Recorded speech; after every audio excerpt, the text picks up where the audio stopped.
Ganache কি liquid ক্রিমের সাথে চকলেট, তাই না?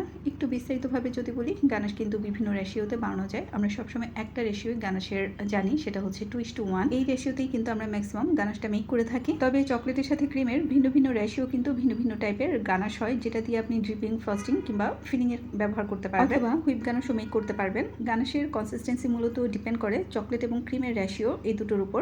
আজকে আপনাদের সাথে গানাশের 3টা রেশিও নিয়ে কথা বলবো। প্রথমত 1:1, চকলেট 50 গ্রাম, ক্রিম 50 গ্রাম। এই রেশিওতে আপনি গানাশ মেক করলে এই গানাশ দিয়ে আপনি ড্রিপিং করতে পারবেন, ফিলিং করতে পারবেন। যেমন ধরুন কাপকেকের মাঝখানে এই ফিলিং ব্যবহার করতে পারবেন। দ্বিতীয়ত 2:1, এই রেশিওতে চকলেট 100 গ্রাম, হুইপ ক্রিম 50 গ্রাম। এই গানাশ একটু ভারী হবে। এই গানাশ দিয়ে আপনি ফ্রস্টিং এর কাজে ব্যবহার করতে পারবেন বা কেকের উপর ডেকোরেশনের কাজে ব্যবহার করতে পারবেন, বিভিন্ন নোজেলের কাজ করতে পারবেন। এই রেশিওতে গানাশ মেক করলে গানাশটা বেশ স্টেবল থাকে। তৃতীয়ত হচ্ছে 1:3, এই রেশিওতে চকলেট কম থাকে কিন্তু ক্রিমের পরিমাণ বেশি থাকে।